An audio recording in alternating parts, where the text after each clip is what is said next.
好，各位同学，今天很开心，我们的5月12号的国际化讲座，我们是在线上举行。那今天我们邀请的老师 Amanda 老师呢，她是教育部的接待家庭有关于跨文化的一个讲师，她同时也是东海大学的老师。那等一下呢，她会以全英文的方式。然后他有准备了很多互动的一些体验来跟大家分享。好，那我们在开始之前呢，我们先请大家开你的 camera， 然后我们照一个合照。好，那我们就请大家先把你的镜头打开，然后呢，我们做一个团体的合照。好。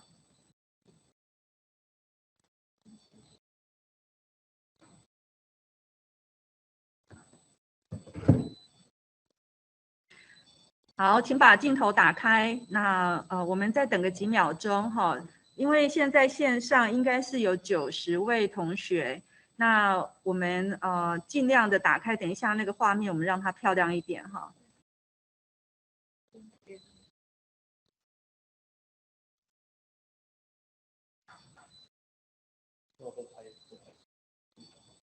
好，再几秒钟哦，好，请大家尽量把镜头打开。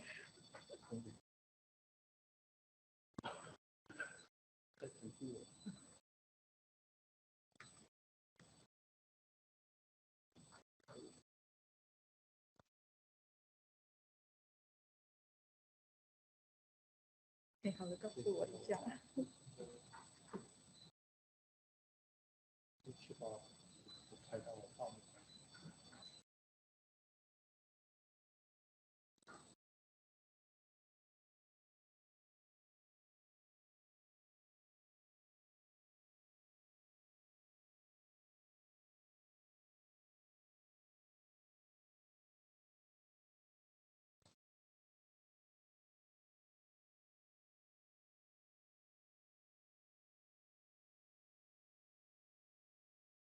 文鹏，你好了，提示我一下。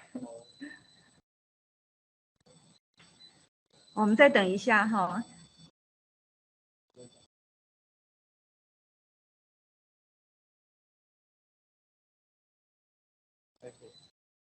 好好，谢谢。那现在先把你的 camera、你的荧幕呢，你的镜头先关掉。那我们就欢迎我们今天的讲师 Teacher Amanda。那请大家给一个拍手的图示，好不好？好，谢谢。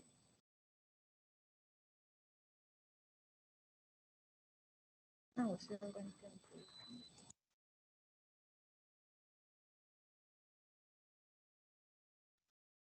Thank you. I see your claps and hearts. Okay, I want to today talk about I call my speech "Culture Matters" because English has two different meanings for matters, and sorry, one of the meanings of matters is that it's really important. And so I like calling it culture matters because culture is important. But another meaning of matters means stuff. So it also talks about how culture is made up of lots of stuff. And so those two things are what makes up my entire presentation. First, I'll introduce myself. Then we'll talk about the stuff of culture. What is culture? And then why is it important? Some things we have to be careful about while we're talking about culture. And then the next part, I'll talk about some of the different ways cultures are different and how we are different from each other. Then we'll finish by things to pay attention to when we are interacting with people from other cultures. So I'll start by introducing myself. My name is Amanda. I grew up in Texas, in the southern part of America. I often will do this presentation with my husband, so we kind of contrast how we grew up. But I grew up eating oatmeal with raisins for breakfast. Tacos were my favorite thing as a kid. And I took a school bus to school every day since almost the entire time I was in school. Then when I was in college, I began doing things with international students and traveling overseas. So in 1997 to 2000, I went to Taiwan and China multiple times and was even an exchange student 交换学生 in Zhongli for a year, my senior year of college. And I fell in love with Taiwan and could not stay away. So in 2003, I moved to Meinong. And so I spent my first year as an adult living in Meinong by myself in the middle of nowhere, and I loved it. And so I've been here ever since, and I haven't left. I've lived in Tainan, Kaohsiung, like other places in Kaohsiung besides Meinong, and now Taichung since 2003, almost 20 years now. But in 2008, about the time I was thinking about leaving, I met my husband. And so my husband is Taiwanese, and we had two weddings, an American wedding and a Taiwanese wedding. And so we've been married for 14 years as of this year. And now this is our family. We have two daughters, and yeah, so I've been married cross-culturally for 14 years now. We have a cross-cultural family. And let's see, the other element of this that she mentioned is I do training for the host families, but I also do host training for for international students who come. I have my own international students at Donghai. I can't see this picture, sorry. I have students from Russia, Indonesia, Malaysia. I have friends, several different friends from different countries in Africa, as well as Papua New Guinea, Philippines. We belong to an international church, so I am surrounded by internationals and people from different cultures all the time.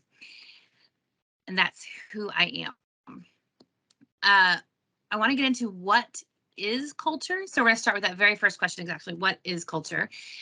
And so I have a question. Did you eat breakfast this morning? So if you ate breakfast, give me a thumbs up.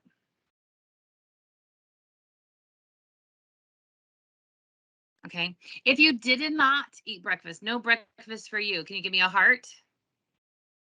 No breakfast eaters. See? So some people ate breakfast, some people didn't. If you did have breakfast, was your breakfast hot or cold? Did you touch it with your hands or only with chopsticks? Or did you even use a fork? Probably not, probably chopsticks. Either did you touch it with your hands? Did you eat it with chopsticks? Did you have something hot to drink or something cold to drink? There are so many different questions I could ask you about your breakfast that would tell me culturally more about you. And yet we do it every day and don't even think about it, whether or not it should be hot, whether it should be cold, whether we should touch it with our hands or touch it only on the plastic and don't touch it with our hands, whether we should have a plate, whether we should have a bowl, whether it comes in a box. All of this is influenced by culture. But culture is more than just pizza and Christmas and oatmeal and, you know, the foods we ate for the robogao you had for breakfast. It's more than just dumplings and Chinese New Year. It's far more complex than that. But so often when we think of culture, we immediately go to pizza and Christmas or hamburgers and, you know, the things that we can easily see. So I want us to go a little bit deeper beyond the pizza and the Christmas to see what's below the surface. So we're going to start with you sketching a map of the world. Now, no one's going to see your map because you're doing it by yourself, but I actually want you to get paper and, do I have a pen? Yeah, find paper and a pen and actually quickly sketch a map of the world. I'll give you 2 minutes. It doesn't have to be perfect. This is not a test. It's not geography class. So ready, go.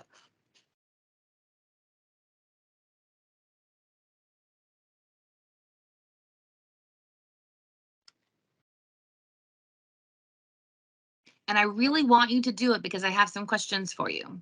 So when you're done, you can give me a thumbs up and I'll know more people are done.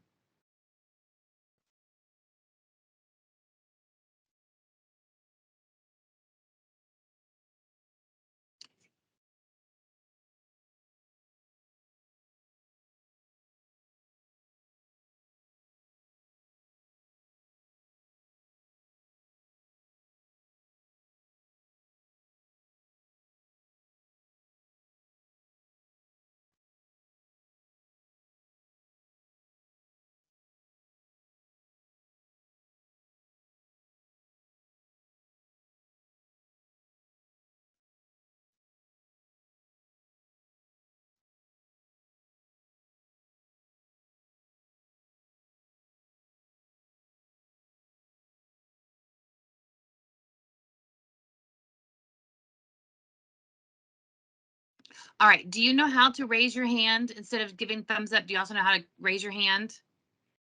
So what I want you to do this time is I'm going to ask you questions, and if it's true for you, I want you to raise your hand virtually on the using the reaction. Same place you can do the thumbs up. You can also raise your hand, okay?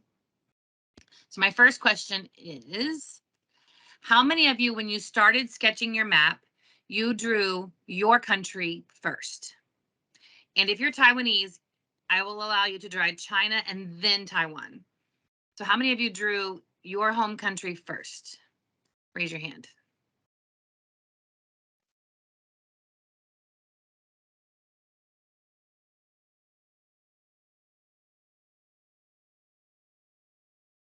Anybody else? You drew your country first, or drew Taiwan second. China and then Taiwan. You drew Taiwan second. Only 2 people? 3? I see some people are giving me thumbs. Okay, I believe it's actually probably more than that. It's probably at least a quarter, if not for somewhere between 25% to about half of you put Taiwan first, or put, if you're from another country, you put your home country first. Okay, next question. Raise your hand if it's true for you. Is your country more accurate, more precise, more perfect than any other country? Be honest. Is Taiwan better drawn than any other country on your map?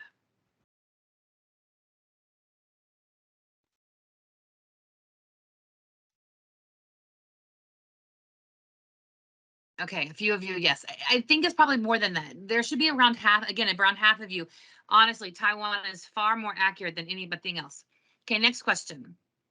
Is Taiwan bigger than it should be, or your home country bigger than it should be? And again, if you're being honest and you are Taiwanese, it is absolutely bigger than it should be. There's no way it's not. Someone's being honest. Thank you, Mr. Wu. Additionally, next question. Is your country somewhere near the middle, off to the middle right, off to the middle left, but somewhere near the middle, not on the outer edges? Somewhere near the middle is your country. Did you put your country near the center? Yes, you did. No matter where I do this, no matter how many times I do it with international students or with, Taiwanese, no matter which countries they're coming from, these things are true for most of us. We start with our country. We make our country more accurate because we know it best. We put it down first. We make it more accurate. We make it bigger than it should be. We reference everything else around it because we know it well. We also put it near the middle. Why? Because it's what we know. Culture is like this map. It teaches us how it shapes the way we see the world. It forms the way we see the world. So maybe your map looks like this if you are Taiwanese. This is a joke. But the idea is the same, is that Taiwan's way too big, near the middle, we center around ourselves.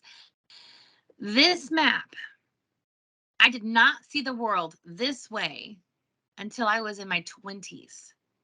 So my entire childhood, the world never looked this way to me. In fact, the first time I saw this map was on the back of a classroom wall in China, and it was so like to me that I actually took a picture with it. Yay, me! Because I'd never seen the world that way before. When I was growing up, my textbook had the world like this. America smack in the middle. And we even cut Europe and Asia straight up and set them on the edges. Now, this is me in 4th grade, so this is probably 35 years ago. America's wised up a little bit, and our textbooks now use this map. But this is it. We don't show the world ever this way. Americans will never see the world this way unless they interact with Asia. This is the only way we see the world. So culture frames the way we see the world, both figuratively and literally. It chooses the way it shapes the way we see the world. Whose map is this? Can you tell? Australia. It's a Australian map. Culture helps us interact with the world around us. It tells us what to expect. So it shapes the way we see the world, it frames the way we see the world, but it also tells us how to interact with the world around us. So like in this picture here, you have the guys, okay, he's handing the card. What do I do? How do I do? You know, he's not taking my hand. Am I too close? Am I too far? How do I greet you? We don't know how to do it. I remember the first time I was in Taiwan, I had no idea how to line up for the bathroom. At that time, people did not stand in a row. They would go stand in front of which door they wanted. And I had no idea how to do it. It was so strange to me, and I felt very awkward because I didn't even know how to line up to take the bathroom, a very simple human thing, and I still had no clue how to do it. It tells us how to sit, where to sit, how to stand, how to move, where our eyes should go. And so when those things around us begin to change, we realize, oh no, we're in trouble because I don't know what's expected of me. Another element of culture is that it is both taught and caught. So many of our children's stories, the stories that we read in preschool and kindergarten, are fairy tales, are fables, are myths. They are all teaching us culture. They're teaching us values. What is important in life? Why is it important? Some stories are very, very teaching oriented. There always is a moral in the story, like a fable, or like these children's books that I grew up reading about showing respect and how to be polite. But not all of them. Some of our fairy tales also teach values and morals, but it's a little bit more hidden, but it's still teaching us culture. Just like this man, this picture right here, the little boy is learning from his parents or grandpa and daddy how to walk like a man. We learn culture also by just catching it. We don't always know what we're being told. I'm sorry, back up. We're not always being told, line up this way, sit this way. Maybe your mother just told you 做好, but didn't actually show you what 做好 meant, right? She just says 你要做好, and you know what that means because you see other people around you 做好. Another one is my sister with my grandfather. My grandfather had a pipe. I don't know if you know what a pipe is, but a pipe is something that you smoke. So my grandfather, this was, 40 years ago, was smoking a pipe. And when he was done smoking his pipe, he would take it and knock it against his foot to knock out the tobacco. So my sister had this bubble pipe, and you blow it, and these bubbles would come. What does my sister do when she's 5 years old? She blows that bubble pipe, and when she's done, she knocked it against her shoe. Why? We learn by copying what's around us.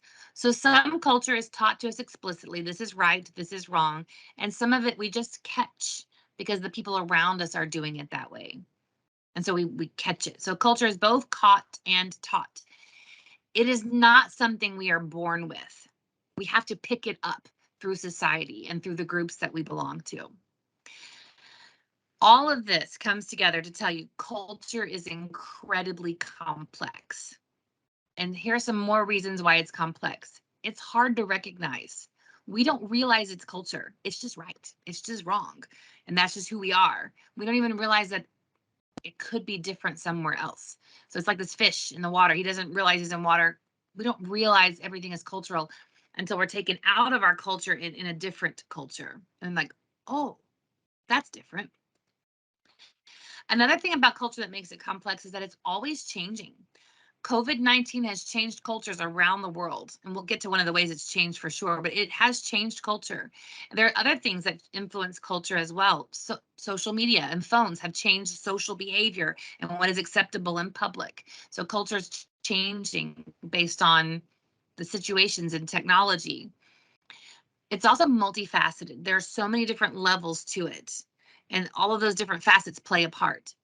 This one I think is one of the most important for us to realize, and that culture is both visible and invisible. There are parts of it that we can see and parts of it we can't see. And I need to ask you something. Am I going too fast? Thumbs up if I'm okay, or heart if you want me to go a little slower.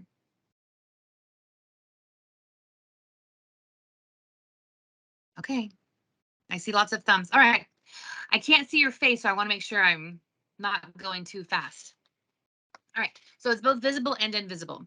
The things that's on the visible part that we can see are all the things that we can access with our senses: our eyes, our ears, our nose, perfume, taste, the food that we eat, even touch, how some things should, what is soft, what is hard.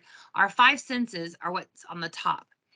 Everything that's below is the things that we cannot access with our senses. Those are things like the way we value things, or we feel about things, our attitudes about things. I have another one here that goes a little bit more in detail, but it's hard to see. But that those things that are down below are: what do you believe about work? What do you believe about authority? What do you believe about how should problems be solved? These are the things that fall below the surface and are much harder to realize it's there. We know about food and stories and language, but the things that are down below are much harder. So this is actually where I want to get to, is to this harder part a little bit.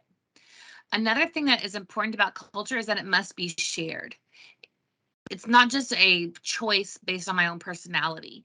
It is something that I share with a group. And we do have different kinds of culture, right? We have family culture, but you also have skater culture, or certain music groups have a culture around that music or art form. So we can even have little cultures as well. But what do we share? In this group, when we say culture is shared, what are we sharing? Well, one thing we share is what is normal. And so this would be things like, what is normal to wear? Or how is a normal way to greet someone? What is normal when you eat noodles? So let's talk about eating noodles. In Taiwan, if you want to be polite and normal when you eat noodles, should you make noise?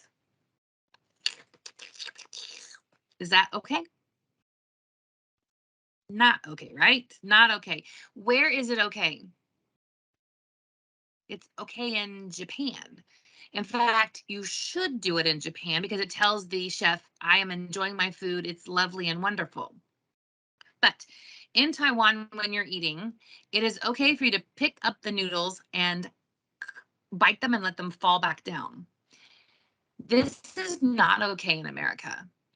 In America, what you put on your fork or your spoon should go into your mouth. So if you pick up noodles and you bite it and let them fall back down, you're being rude. And you do this even with like jupai. Sorry, just grabbing things around me. So like, let's say this is jupai, and you pick it up with your chopsticks and you take a bite and you put it back down. You take a bite and put it back down. I did this when I first went back to America after living in Taiwan, I don't know, 5 years.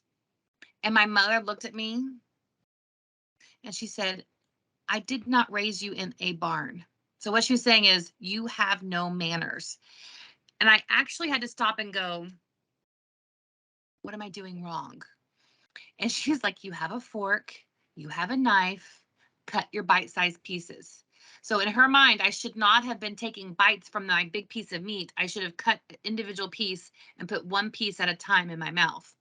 So even something as simple as eating noodles, that's why when you go to like an Italian restaurant, American style, they'll give you the spoon so you can twist it so that whole bite can all fit in your mouth at one time. That is normal. And what is normal is different in different cultures. We also share attitudes, and attitudes are how we feel about life and how we feel about things.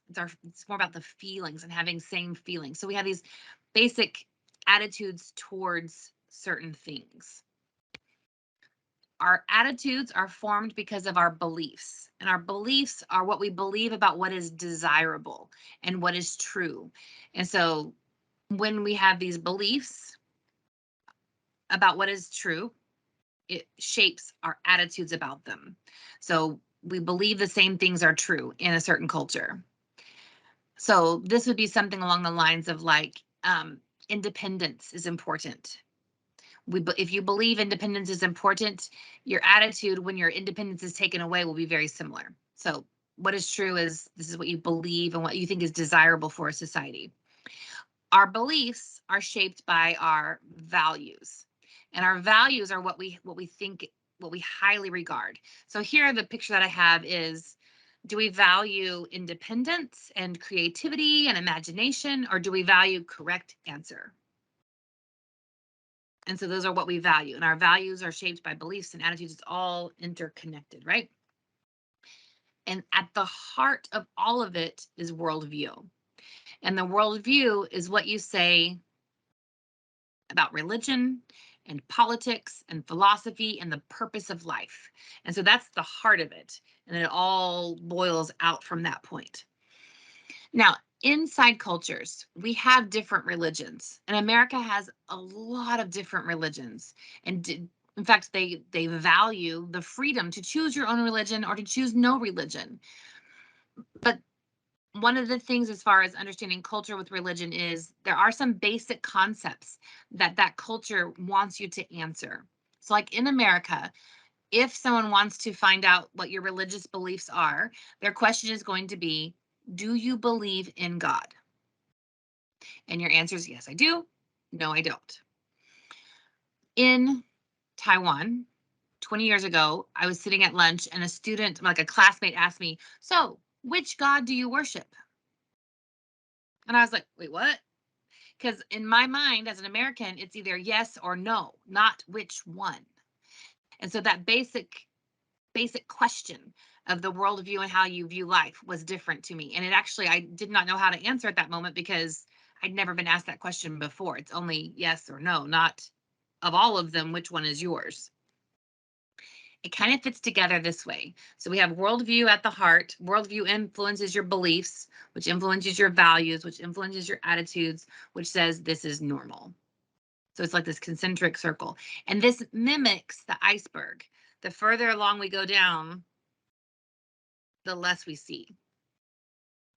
So your attitude something is actually a reflection of your worldview. And whether or not you feel comfortable doing something is actually a reflection of your worldview. Let me give you an example from real life. What do you spot different between these girls playing in the sand? Look at it for a minute.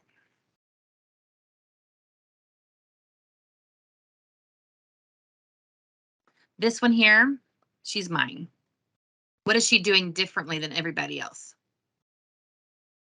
She's sitting in the sand. She is having fun getting dirty, totally sitting there. Not sitting, not sitting, not sitting. This day, as I sat there watching this, it wasn't just these three not sitting. It was all the children not sitting. My daughter was the only one sitting in the sand. And I began thinking, why? Why is she sitting in the sand when no one else is? This is an example of how our belief system influences our attitudes towards things. And here she is in all of her muddy glory, just sitting there in the sand having a blast. And these are all the other children not sitting, and parents not sitting in the sand. It's okay for me to let her sit in the sand because my beliefs tell me it's okay. What beliefs do that? One, dirt has germs, and being exposed to germs helps us to be healthier. So it creates a good, healthy immune system. Two, dirt's not bad. I can clean it easy. Three, I did not come in a car. I came on a moped. We can dust her off, get her in the tub, no problem. Four, sensory problems are when children don't touch things. I want her touching things so she has no sensory issues. It's great for intelligence building and brain building.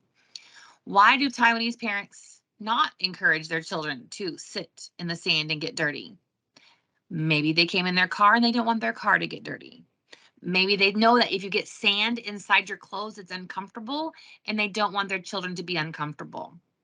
Perhaps also they know that there are germs in the sand and they don't want their kids to get sick. Their belief about germs is different than my belief about germs. So our beliefs about those different things change the way we affect or the way we approach what is appropriate way to play in sand, what is acceptable way to play in sand. Does that make sense? Yes?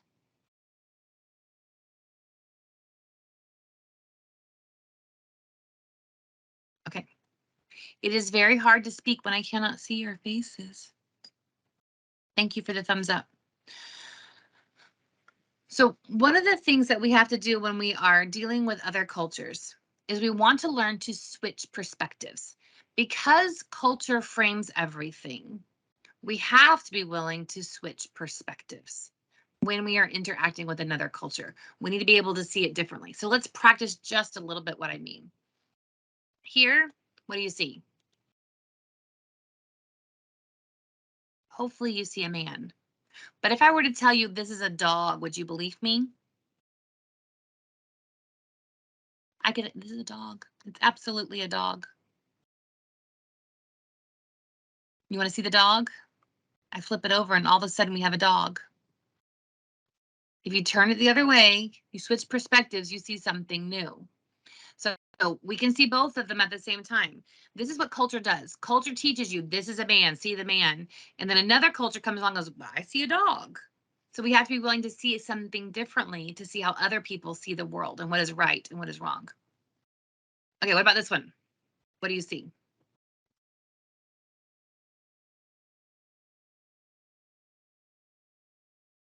You should be trying to see other things too. Learn to switch perspective. How many of you can see a frog?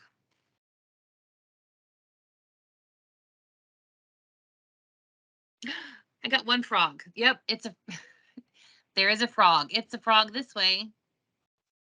It's a horse this way, right? Switching perspectives allows us to see things differently. And this is one of the things we have to be able to do if we're going to interact with other cultures. Okay, what about this one? What do you see here? Do you see camels? They are camels, but what color are those camels? If you see black camels, give me a thumbs up.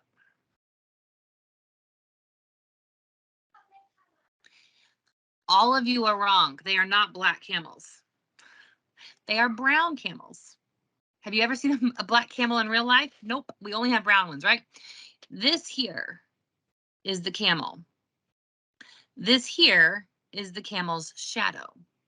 It's a drone picture. You have to change perspective. So if you're looking at it this way, the way we normally think of it, the way we expected to see it, we're going to see black camels. But have you ever seen a black camel? No. But that's what your brain told you to see. Instead, you got to think of the drone and see it differently. We switch perspective. We see things differently. Like, oh, I see it your way now. Okay. Last one. What is this? If you are, most of your English is probably good. You're just like America. But some of you are probably going, right? You're trying to figure it out because it's also this one, make wool. So if you do not know Chinese, you will not turn your head at all. You're just like, yeah, okay. But here, if you are Chinese, you're going to be like, okay. But if you're American, you're going to start turning your head to find the English letters in the word because this way makes no sense to you. So we have to be willing to switch perspective to see things differently. Or like these two men, we will never be able to agree because we'll always see it our own way. So culture frames everything. So when we interact with other cultures, we have to be willing to switch perspectives, to try to see things differently. So how do we do this for real? How do we do this when we're dealing with another culture? We do something called dive. And dive, let's see. Yeah, dive. D-I-V-E. And each of those letters means a specific thing. And it helps us to suspend judgment so we can switch perspectives before we go wrong. Oh, good, bad. We don't want to jump there. We first want to come back and say, that's interesting. So how do we do that? This is what dive stands for. The D stands for describing. If I can get it. Okay, yeah. The D stands for describing. So we want to say, what do I see? Then for this one, interpreting is, what do I think about it? What's happening there? Then the next one is we vary someone from the culture. We Google good sources and we research good sources to understand, is what I'm seeing what I think I'm seeing? And the final one is then we can evaluate. What about my assumptions needs to change or be adjusted so that I can understand better the situation? Okay, so this is going to be hard because I can't. Okay, usually I want to get your answers here. So you have to just think by yourself. Describe what you see. What is in this picture? So usually people will begin pointing out flowers, water, people, right? Those are the things that we can see in the picture. Maybe traditional dress. If that's what you're saying, flowers, people, water, you are describing. If your brain jumps to ceremony, you've jumped too far. So that description phase is simply saying what it is that you actually see.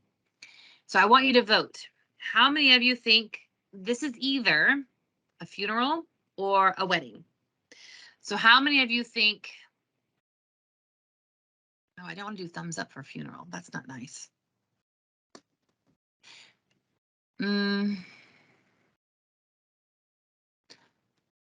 Okay, let's just do wedding. How many of you think wedding? Give me a heart. So if you think wedding, give me a heart. So I've got some hearts coming. Okay. Really, you think this is a wedding? Okay, this is not a wedding. Maybe the flowers, maybe the smiles make you think that. This is actually part of a ceremony where they are letting the flowers go off into the water to remember someone that they've loved. So this is it's a ceremony for someone who has passed away. It is not a wedding. Okay, next one. Same thing. What do you see? So I'll let you think by yourself first, and then I'll come back. So just look at it. What do you see?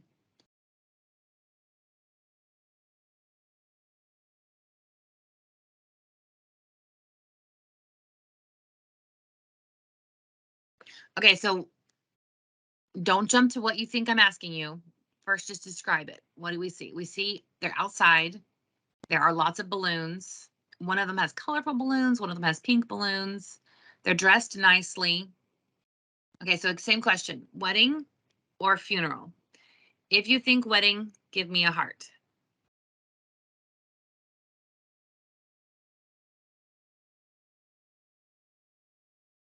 Okay. Anybody think funeral? If you think funeral now, you can also give me a heart. Okay, a few people, 3 people. This is a funeral. In American culture, when a child, usually a child, passes away, we will release balloons into the sky to remember them and to say goodbye to them or to somehow like remember. So you can see here on her balloon, there's actual words written there.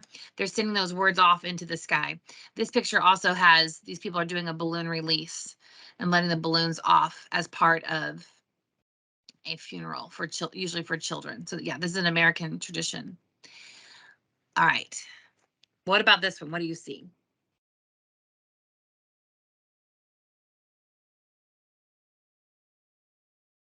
So usually by now people are telling me they see dancing, they see smiles, they see people in traditional clothing, they're outside, they're maybe on a beach, but there's definitely sand. So same question, wedding or funeral? So if you think wedding, give me a heart.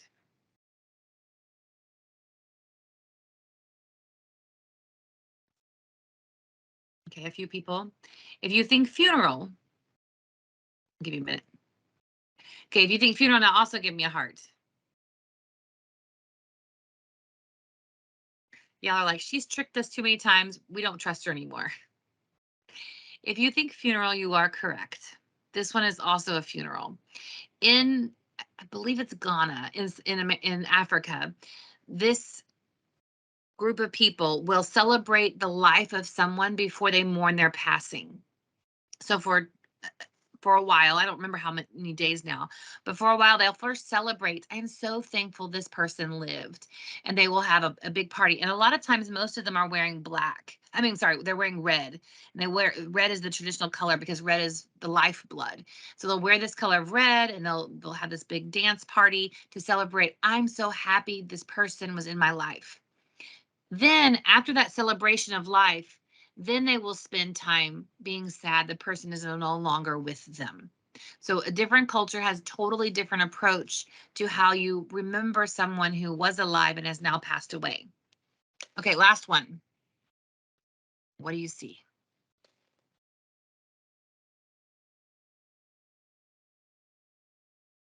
So here, a lot of my international students will begin to bring up, they see candles, they see the dead chicken, they see the fruit, they see some things for worship. There's a lot of people in the background taking pictures. It's definitely, they see the altar, the table. So same question, wedding or funeral? So how many of you think wedding? Go first with hearts. Okay. How many of you think funeral? Also give me a heart if you think funeral.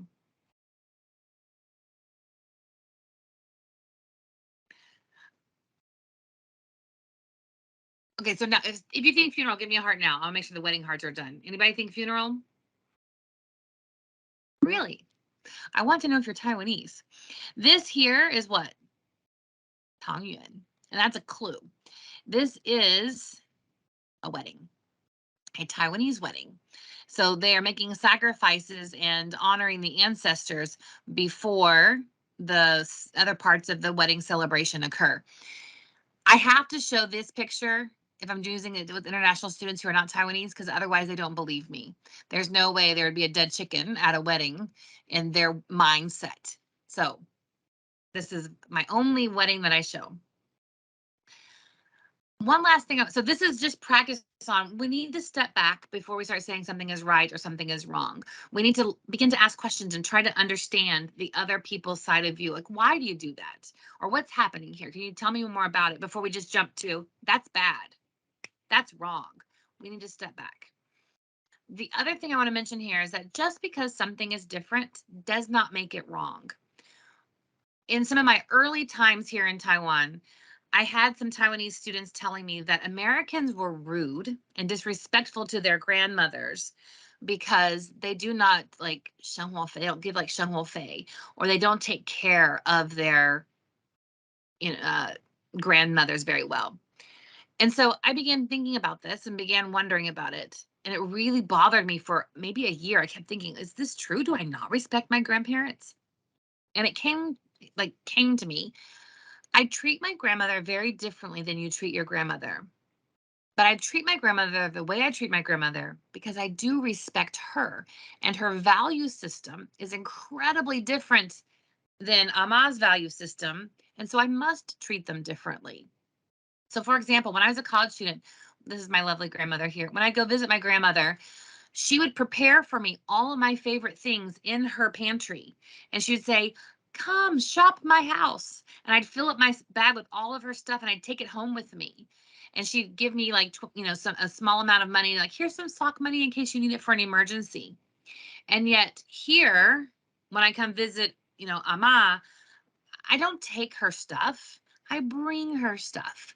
We bring the fruits. We bring here, try this soap, or here, try this thing, or I want to provide for you. If I were to do that, and also the Shenghua Fei, right? We give my father-in-law the Shenghua Fei. If I were to do that to my grandmother or Shenghua Fei to my parents, they would be angry because I'm being disrespectful. And why is that disrespectful? Because in America, we value independence. And so if I come to my grandmother and say, you need me, you need my money, I'm now telling her she's not independent. She's dependent on me. So I'm insulting something she values very highly. So just because I take from my grandparents instead of giving does not make me disrespectful. In fact, it makes me very respectful in my culture. So I've had to learn to take from the American side and give to the Taiwanese side just because our cultures are different. So just because something is different doesn't make it wrong. Okay? One last question along that. What side of the road should we drive on? So in Japan, we should drive on the left. In Hong Kong, we should drive on the left. In South Africa, left. America, right. Taiwan, the right. So where should we drive? On the left or the right? Which one is the correct place to drive? If you're saying left and right, you're wrong. It's a trick question. You need to drive on the side of the road that's appropriate for the country that you're living in. So when you're in Australia, drive on the left. When you're in America, please drive on the right. Don't drive on the left. And so I think this is true when we interact with other cultures. When we go visit another culture, we need to be the ones that adapt. And when people come to our culture, we should help them understand our culture better so they can live successfully here. Taiwanese people should not always be adapting to the American culture that's come. We need to teach Americans how to live here successfully. Let us know what's right and what's wrong here so we can begin to adapt and begin to do things without being insulting to our host culture. All right, where am I? All right, one last thing about discussing, or I want to talk a little bit more about discussing culture. And that is, I want to be very careful that we avoid stereotypes, because I'm about to spend some time talking about what is, this culture this way and this culture that way. And I don't want us to have stereotypes. This said that culture is kind of like mental software. It's programming for the mind. And he says there's 3 levels of this software that we run inside our heads. And we have the personality level, the culture level, and the human nature level. And sorry, it's not clicking for me. So on this side, the personality it's you. My father-in-law is very different than some Taiwanese men in some of his behavior, especially regarding time. But culture is part of the group, and then universal is this human nature. We all do this. We all feel sad when someone dies. And then over here on this side, move little, we have personality. It comes from both our DNA and from being taught what is value, what is good and what is wrong. Culture is only learned, and human nature is only part of who we are when we're born. Okay, so this one here causes confusion because when we're talking about culture, culture A tends to be a little quiet. They're more reserved. Let's say Japan. Then we have culture B. They tend to be a little more talkative and outgoing. Let's say America. Then when we mix these cultures up, so there's this curve. Most Americans are talkative. Most Japanese tend to be quiet. Okay, but we map it, we have a problem. Not all fit equally on this continuum. There are some differences. So if you meet a very loud Japanese person and you go, oh, well, all Japanese people must be loud then. Or you meet a very quiet American, you're like, oh, I didn't know Americans were so quiet. You begin to make problems. So we don't want to see one person and let them amplify the entire culture they represent. That's not okay. The other thing that we will do, and we do this very naturally, is we say, oh, this culture is more quiet than this culture. Okay, fair enough. We can do that. That says culture A is quieter than culture B. But this becomes problematic when we have culture C. And culture C is really talkative. So now you have someone from culture C talking to someone from culture C talking to someone from culture A about culture B, and they don't understand each other. So we cannot say culture B is quiet. We cannot say culture A is loud. We have to say culture B tends to be tends to be louder than culture A. Culture B tends to be less talkative than culture C. It always has to be on this continuum of comparing. It's not just yes, no, A, B. There's this continuum of comparison that we're on. Okay. One last thing. Additionally, we have personality, we have home cultures. Inside our culture, there's so many different cultures, even within Taiwan. You've got Taipei culture is different than Kaohsiung culture, which is different than Pending culture. You also have culture like out in Meinong and Zhanghua, very different. You also have Renjuming. I have some friends who are, Renjuming, and their cultures are different. They always talk about the village and going back to the village and how important the village is to them. I never hear Taiwanese people talking about going back to the village. So there's other ideas of you've got the Taika, you've got Renjuming, you've got city life versus country life, north versus south. What about your grandma? Is your grandma's culture the same as your culture? I don't think so. Your culture is very different than your grandmother's. But yet there's also a lot that all these subcultures share. So we just have to be very careful making amplification from one person into the entire culture. So my point is that there's only one thing true about all Taiwanese, and you can put any culture here.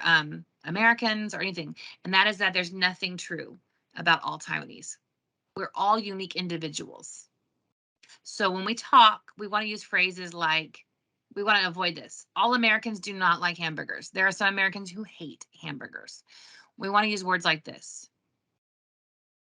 Compared to Asians, Americans eat more hamburgers. That's a fact. Okay. Or many Americans eat hamburgers. Okay. But we want to avoid all. All right. Now that I said that, how cultures are different. Can you guess how many ways cultures are different? What would you say? All of these are ways people suggested. Cultures are different in 6 ways. Cultures are different in 72 ways. There is no right answer here, right? Because there's, like I said, all of these numbers are actual numbers from researchers who've written papers or books on cultural differences. Some have said they can find 72 different ways. Some have said there's only 6 ways cultures are different. What I'm looking at today is research from these 2 men here. Both of these men put forth ideas on the early researchers in culture, and almost all of the researchers since then use their work as the foundation. Hall had only 3. Hofstede had 6. Here, there's only 5 here, but he had 6 at the end. 6 different ways cultures are different. These 2 men are foundational. So what I'm about to talk about, they are not my ideas. They come from these 2 men here, their research that they did. Another thing to think about in these ways cultures are different is it's this continuum. It's not yes, no, all, nothing. It's different culture, like different cultures will fall in different places on this continuum. It's not only here and here. It's all along the way. Different cultures will fall. And these are things we can actually measure. Hofstede measured different cultures. So like one thing we'll talk about is group culture. And he actually measured, in Taiwan, group culture measures at 17 is so that means like the other parts all group. But American culture is very high. So there are some places where very, very different. So we can actually measure these things and they've been researched. All right. So starting. One of the ways culture is different is called context of communication. So what is context of communication? Context of communication, this is a good example. In American culture, we will tell you, caution, the contents of this cup is hot. And so this is called low context. In a high context culture, the cup does not need that warning. Why? Because you ordered hot coffee. Of course it's going to be hot. So why tell me here it's going to be hot? Because we're low context. And this idea is, another way of explaining this is here in high context culture, you have to 懂事. Has your mother ever told you, 你不懂事? If your mother has ever told you, 你不懂事, you are from a high context culture. And if we have any non-Taiwanese people among us, 不懂事 means you don't understand stuff. Here, I don't have to 懂事. I don't have to understand stuff because it's going to be told to me. Everything I need to know is in front of me. Another example of this is medicine. If you go to the doctor's office in America and you get a prescription, you go pick up your prescription, on your bottle of pills, it's going to have all this information. And if the information doesn't fit on the bottle, they'll give you a little book. And you open up the little book and the book has all this information on it telling you what the possible side effects are. Sometimes it even tells you how many people died during the trial. All this information is given to you. Here, you go to the doctor, what do you get? If you go to the local clinic, you might get the medicine name only. That's it. Just the name of the medicine. If you go to the hospital, a bigger hospital, they may tell you on the package that they give you, they may let you know that it is 2 side effects, the biggest side effects that they have, and they may tell you what the medicine is for. But that's all the information you need to know. Everything else, you just trust the doctor. But here, they give you all the information. Same thing like with a hair dryer. You buy a hair dryer. This one comes with like a little tag attached with all the rules of how not to use the hair dryer and be careful not to do this and not to do that. They have to give you all this information. Here, you know how to use a hair dryer because you understand. This also comes up with the idea of, this is the idea of context. Context is how much of the situation do I need to read in order to understand, have a good conversation. So in a low context, the words mean something. My words mean they have power. I say what I mean. And so here, words mean less, and you have to understand the situation in order to understand what's actually being said. So like in a country like Japan, they may tell you yes, but they don't mean yes. And they know, they don't mean yes because they know you understand the context. Does that make sense? Or maybe they're maybe. They may say maybe, and their maybe could mean absolutely no. And if you understand, you know, the answer is no. Okay, back up. Another example of this. So, my husband finished his toothpaste. So finished his toothpaste and he said, honey, I finished my toothpaste. And I heard, honey, I finished my toothpaste. Is that what he meant? No. He said, honey, I finished my toothpaste, but what he meant was, would you please buy me some more? But he did not say, would you please buy me some more? He said, honey, I finished my toothpaste. So do you know what I said to him? This is like we've been married 6 months maybe. And he says, honey, I finished my toothpaste. I was like, gongxi ni. Congratulations. I'm so proud of you. You must have really clean teeth. And he was like, and then he was all sad. And I said, honey, what happened? I realized when he was like sad that I made a mistake, but I did not know what my mistake was. And I told him, okay, I think I've done something wrong. What did I do wrong? And his answer was, that's the difference between high context and low context. I took his words at his words value, and I did not read anything else into them. But he wanted me to read more into them because he wanted me to dong tarashing. That's this context. Okay? And it affects our culture drastically. This is where my husband and I fight the most, is having to do with this context. So in a low context culture, we say directly what we mean. We speak direct. I mean what I say what I mean. I do not mean what I do not say, and I don't say what I don't mean. I get there, I say it. In a high context culture, we cannot be so direct. We have to beat around the bush. We have to make sure you understand, and hopefully you will get it. So what this means is I come home and I'm tired, and I tell my husband, I'm tired. And I mean, husband, I'm tired. But do you know what he hears? He thinks it's this side. And he will think I'm saying I need a massage. And so he'll start rubbing my shoulders, or he'll go clean some extra part of the house to help me out. I didn't ask for that. I simply said, I'm tired. And I meant, I'm tired. So sometimes this is really good. But sometimes this is really bad because I will tell him, honey, I have a problem with you. You did this wrong. Next time, would you please do it this way? And I meant, honey, you did something wrong, but it's okay. Next time, do it differently. And he hears, you are an awful husband and I hate your guts. I didn't say that, but he added all that extra to it because he read, for me to be that direct, there must be more that's not there that I'm not saying. So it must be even bigger than what I'm actually saying. So it can be very bad in causing misunderstandings to occur.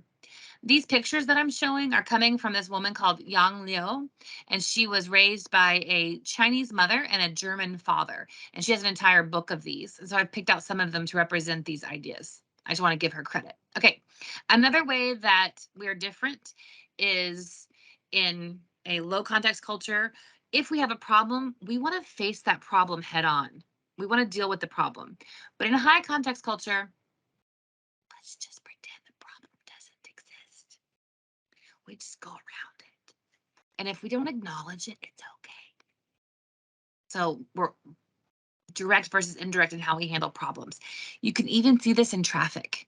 In Americans, like on a road, if there's a construction or there's an accident, we wait until it's gone and then we go through. But in Taiwan, there's an accident. It just happened. Everyone's like, okay, how do we get around it? And you figure out ways around. You're like water moving around a stone. You don't let the problems stop you till you solve them. You just move around, adjust.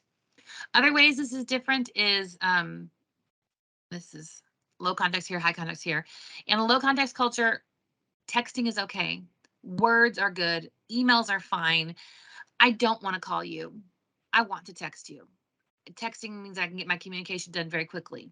But in a high context culture, we need to hear the voice. You want the call. And so if I were to open my phone and show you the text messaging between me and my husband, it will be word on my side, words, words, words, words, words. On his side, sticker, emoji, sticker, phone call. So I will send him a whole bunch of words and he'll send me back an actual photo from the house. I'll send him some more words and he gives me a sticker. And I send him some more words and then he calls me. Without fail. I've done it in other classes live. I can begin looking at my phone and it is tons and tons of words on my side and all these pictures, emojis, and phone calls on his side.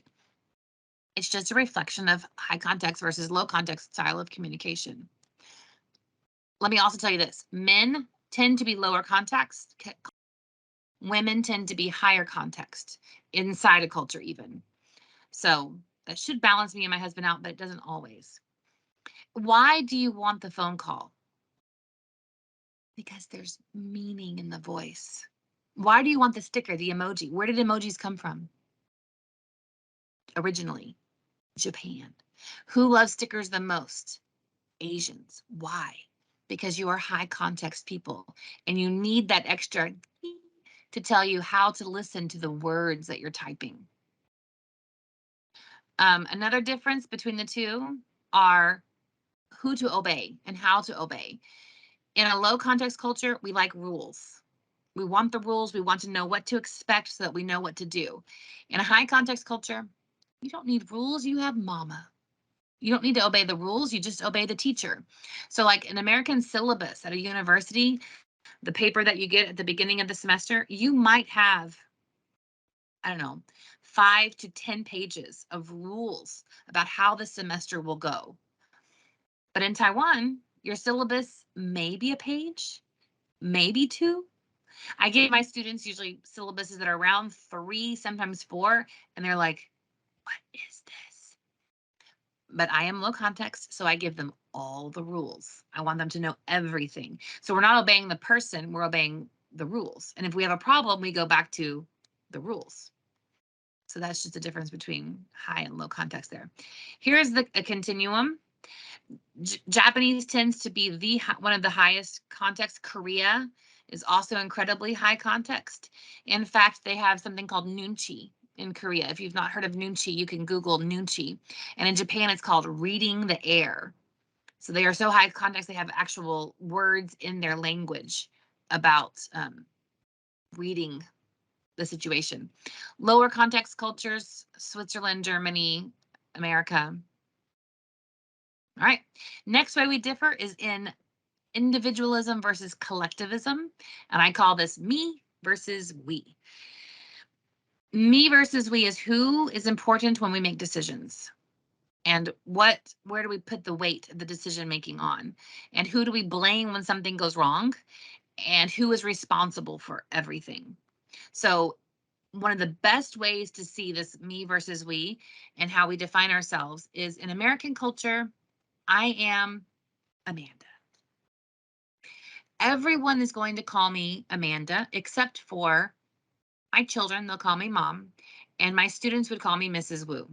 But my mom calls me Amanda, the teacher calls me Amanda, my classmates call me Amanda, my husband calls me Amanda, my grandmother calls me Amanda, my cousins call me Amanda.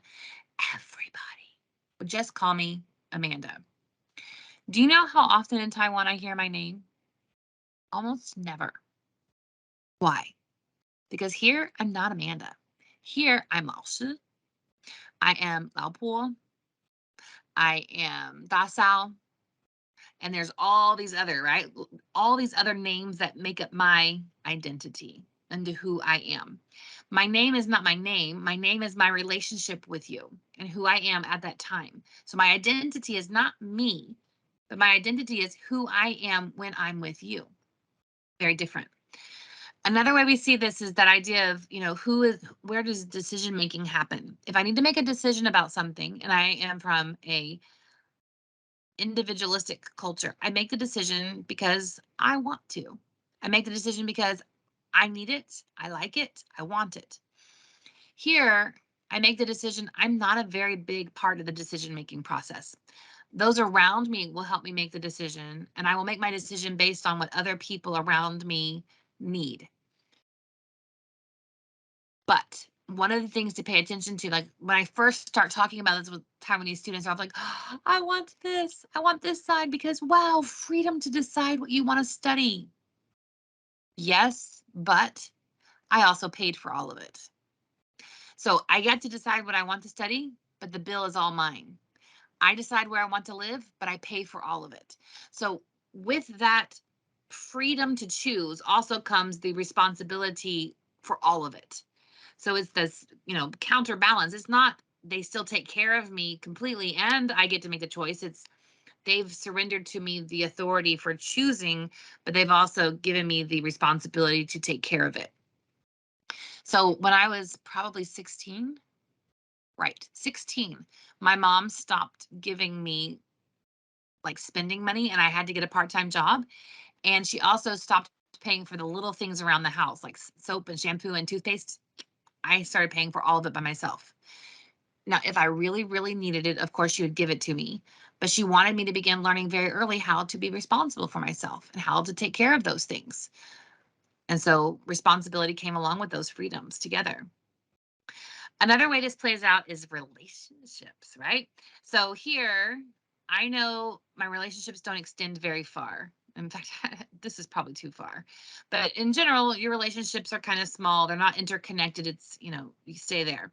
Here, shoo, everybody's connected somehow with relationships.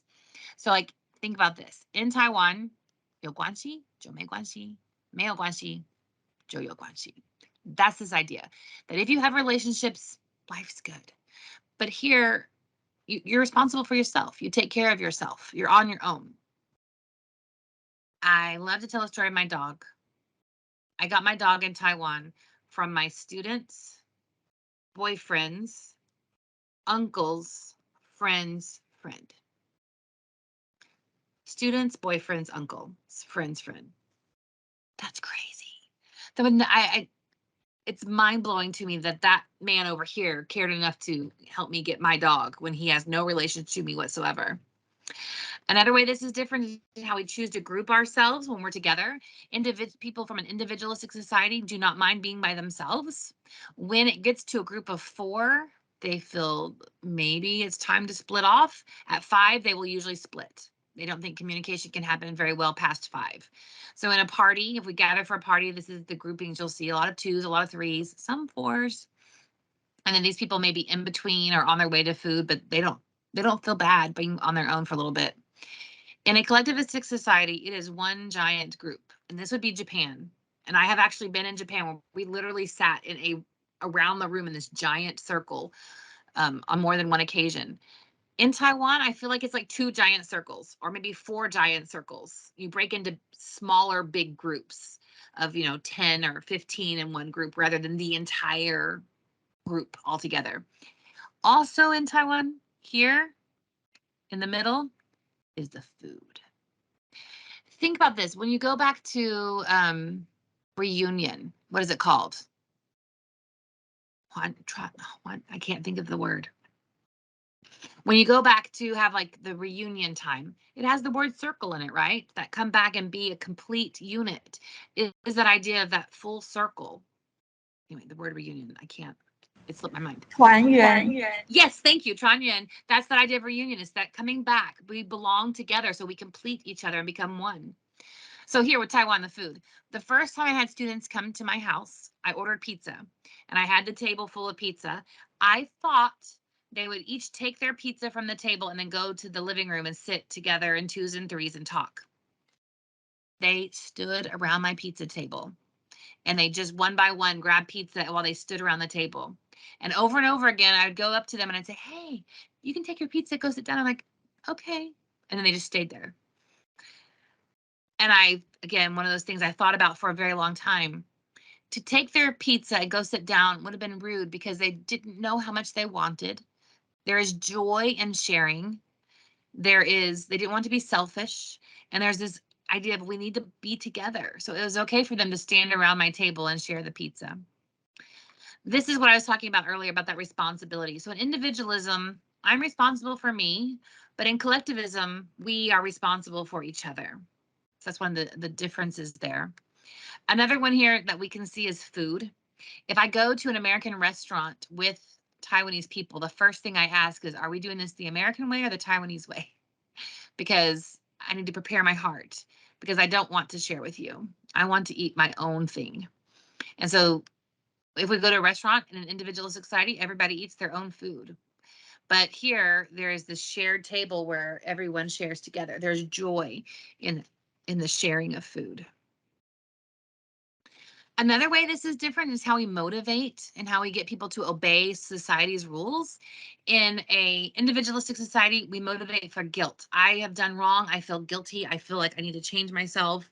And it's all, I've given it to myself. But in a collectivistic society, it's not, I feel wrong. It's, I feel like I've let everybody else down. And you see this when you go I've been on a train and the mom will say, hey, Nico Gordon's and they'll tell you other people are watching you, or even your mother will look at you and say, well, if you don't obey, I'm going to be angry. So your behavior influences me. And so they're teaching, it's a shame-oriented culture that way, that you need to obey because it affects me. But here you need to obey because if you don't, you should feel guilty and bad about it. One more interesting aspect of this is in individualistic societies, we smile at strangers. And in collectivistic society, you don't really smile that much at strangers. Why? It seems kind of like, what? That doesn't make sense. Because in an individualistic society, I don't need to xing. So I don't need long-term relationships are not as important as they are in collectivistic societies. So it's okay for me to smile at everybody. It's okay for me to have small talk because by me having small talk, I'm not entering into a long-term relationship. I'm just, hi, it's okay. So a lot of times people from collectivistic societies will visit an individualistic society and think, oh, they're so friendly. But it doesn't go beyond that simple hi and smile. That's it. Just hi. So North America, Europe, we tend to be more individualistic. Asia, Africa, South America tends to be more collectivistic. All right, next, power distance. Power distance is how far apart the boss is from the employee, the teacher is from the student, the child and the parent. When power distance is not very different, it's this one over here. That's like American style. When the power distance is very big and the boss is very large, that's what we call high power distance. So in a large power distance culture, this one, children learn respect. Leaders tend to be older because they've earned the right to lead, and they are somehow better than everyone else, the person who's leading. Here, everyone is equal. We're equally great. We'll even call him by his name. We do need a leader, but we're all equal. And here, children learn independence rather than respect. And political change here is slow and it takes a lot of time here. Political change has to be fast and have like a revolution to turn things over. Otherwise, it'll be very hard. We also tend to have younger leaders on this side. Not always, but we can, like bosses can be young. So high power distance decision making, the boss gets to make the decision. He outweighs all the others. But in low power distance, we'll vote. The boss will listen to ideas. The teacher's not that much higher than the students. So same with the parents. They're not as high. So when we're making decisions, everyone's included. But here, this one is supreme. When I first, hang on. And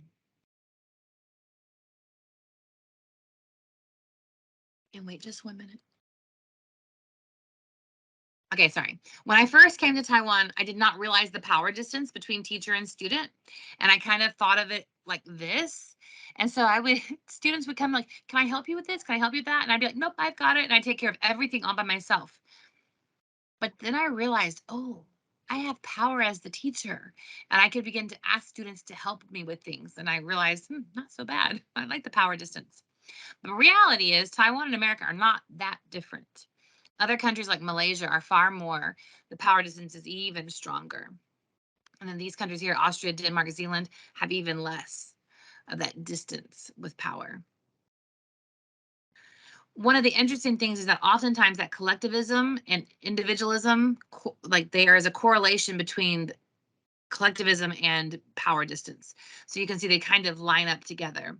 Societies that tend to be individualistic also tend to have small power distance for the most part. And collectivism usually goes with large power distance. Not always. Another way we're different is time orientation and how we look at time and think about time.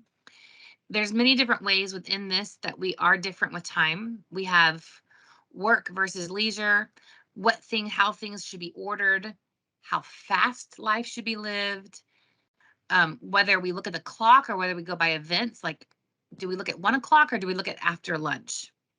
Another one is how we view the future, whether it's long-term or short-term. Taiwanese people have they're one of the longest long-term people there are. So they are always planning and thinking about the future more than other cultures tend to. Then there's something called polychronic and monochronic. And this is also, we'll talk about this one for a little bit. So there's lots of things here we can talk about, and we don't have time for all of them. I'll look at this one. One of them is how flexible we are with time and what is on time. In American culture, the majority is you need to be on time. My father used to say, if you are on time, you are late. So he would expect you to actually show up somewhere over here. This also has to do with how long we would wait for someone. If we would wait, how long would you wait for someone to be late? Are you going to wait 5 minutes or 15? This one here, the culture is a little more flexible. It's a nice way of saying that. I have a friend from Kenya who is very flexible with time. So I sat down and I asked her, can you please explain to me why you can be so flexible with time? And what I mean with flexible with time, I would tell her, let's meet at 6 o'clock. She would show up at 7:30. And I knew this, so I started changing it. I want her to be there at 6. So I'd say, hey, let's meet at 5. The first 1 or 2 times it worked. I wanted to meet at 6. I told her 5. She showed up at 6. But she soon made the mistake of, I made the mistake of letting her figure out my plan, and then it backfired on me. Now she's showing up way later. So I asked her what's happening. And she told me, it's not that I don't care about you. I do care about you. And when I get to you, we will have a lovely time. You will have all my attention, and we will spend all that time together, and it will be lovely. She said, but when I'm with this other person, they're important too. And everyone I meet along the way, on my way to you, is also valuable and also important. And so I must give them my time as well. So it wasn't late versus on time. It was relationship with who I am with is more important than you are important now. So I'm with you, so you're important. And when I get there, that person will be important. So it was a relationship-based kind of thing. It's kind of it was a hard one for me to accept because it's so different from what I'm used to, but it's interesting. So this is mono, which means one, poly, which means many. In a monochronic culture, people can do one thing at a time. They're not very good at multitasking. They're not easily distracted, and they have a commitment to work. They like to be punctual. They stick to plans. They like deadlines. But in a polychronic culture, lots of things can happen at the same time. Relationships are important. It's okay to be interrupted, and they handle interruptions very easily. Plans can change easily. Deadlines, not so important. They are flexible. So we have different ideas about time. Cultures that are strict on time, buy your watches from them, right? Watch sellers, buy your watch. these cultures from South America and Africa tend to be a little bit more flexible and polychronic with their timing of things. Okay, the next one is space and distance. Space and distance is how much space do I need to feel comfortable? And in cultures that like a lot of space, the wealthy homes are going to be in the middle of nowhere. And they're going to be, yeah, they're the ones that are more, they're, sorry. The ones that have space they're going to be more wealthy. In a culture that values togetherness and all this, the space is not so necessary. The ones that are out in the middle of nowhere are going to be where no one wants to live. They're going to be the places that are avoided, like Mainong. All right, so how this happens, what this does is this tells us how much space we need and want. We have what's called like personal space bubble, and this is my space that belongs to me, and how close can someone be before I start to feel uncomfortable? Every culture has different ideas of what that space bubble is and how comfortable we feel letting others into our space bubble. So in a culture like that, like this is American culture here. This is where we feel comfortable with people we know very well. This is okay, for, like we know these people, but maybe not incredibly well. This is where the word social distance actually came from, is because this zone of proximity is literally the social distance. And this has been around for years before social distance became a thing. But what's happened is we put the social distance has become our new intimate, and it's changing cultures around the world. Then this one is public.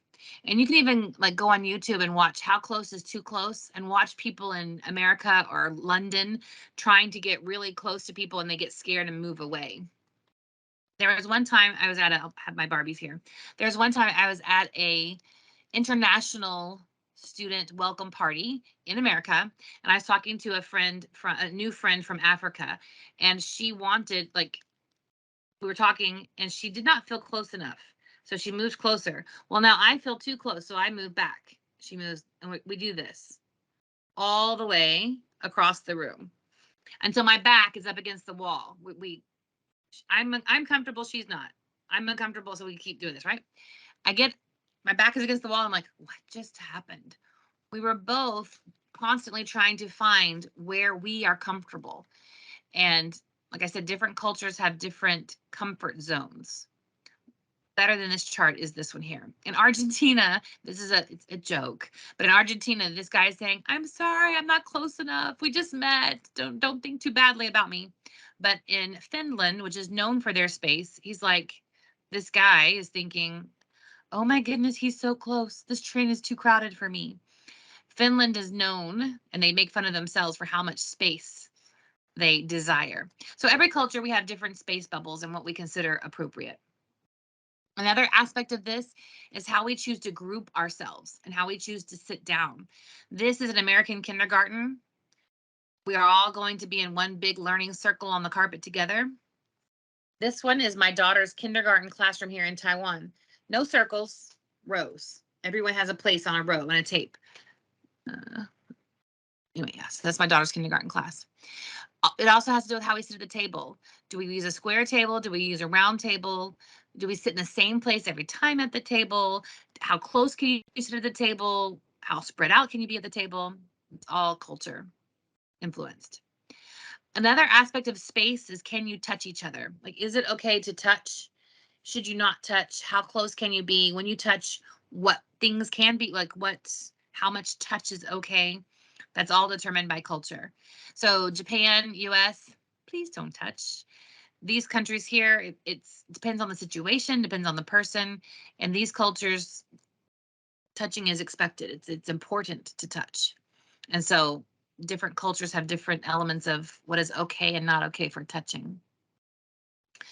Another way that we're different, and this is the last, I think this is the last one. Yes, this is my last one for differences in cultures. There's more, but these are the main ones, is how certain do you need to be, and how okay are you with not knowing whether or not you need to know? So some cultures, there's no need to avoid uncertainty. It's okay not to know. You can accept it. There's less stress. There's less anxiety. You can just go with it. there's fewer rules and it's okay to break them. But in a strong uncertainty avoidance culture, there are lots of rules. We need a map, we need a schedule, we need an agenda. We need to follow what is acceptable. And so there's this uncertainty avoidance is how threatened people feel by being uncertain. One way this comes out is in the classroom.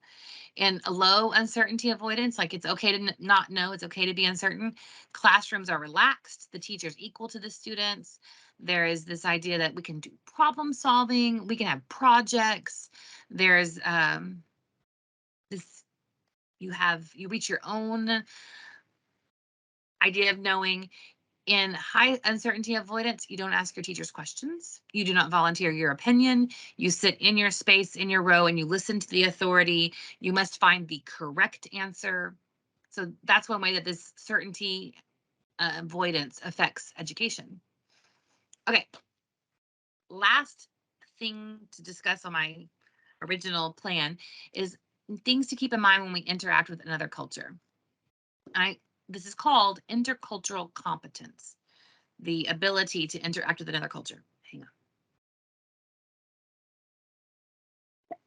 So, intercultural competence is the ability to function effectively across cultures and to think appropriately, to think and act appropriately, and to communicate at work with people from different cultural backgrounds, whether that's at home or whether that's abroad. So, intercultural competence is a very important skill if you're going to work in an international company, you want to study abroad or work abroad, you want to be in a cross-cultural marriage, you've got to be able to be competent interculturally. So what do we need in order to be interculturally competent? I think it takes 3 things. And it requires the correct mindset, heart set, and skill set. We need all of these. So a lot of people will have like mindset. They will know about culture, but maybe they don't really have the right heart of trying to understand or trying to understand other people. But if you don't have the right mindset and heart set, the skill set's going to be lacking, and you need all of them. Heart set is that desire to communicate, that desire to understand, that desire to look, to switch perspectives. Mindset is knowing about the cultures, knowing the different things. Skill set is how applying what you know and actually being able to put into practice verifying information, suspending judgment, asking questions, listening, actively listening. It has been broken down this way, where there is knowing about the culture, what we just talked about, all belongs to mindset. Your attitudes is your heart set, communication skills, and then this falls also under communication skills, is also the skill set you need to have. So these are all things you can learn. These you can learn. This you have to desire and you have to want. You have to build into it. And you can build it, you can work on it. But one of the ways we get there is through something called sympathy and empathy. If you are only sympathetic, you are looking at the world through your perspective. If you're empathetic, you begin to look at the world through their perspective.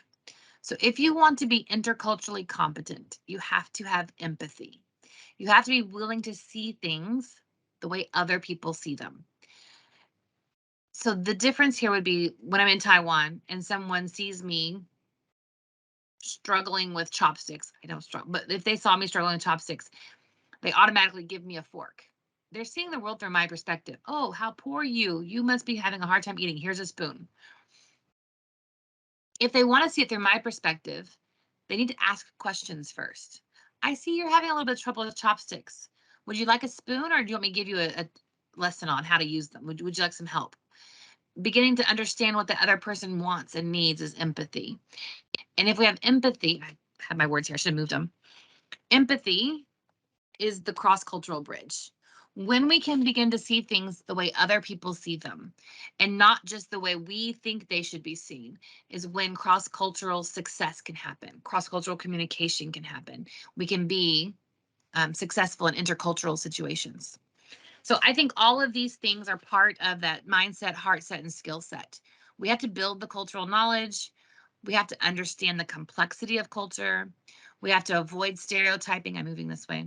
We have to ask questions.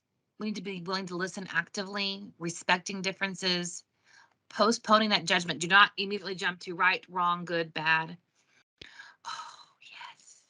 Flexibility. When you deal with people from other cultures, you have to be incredibly flexible. And the last one here is switching perspectives like we practiced. All right. So that is all I have for today.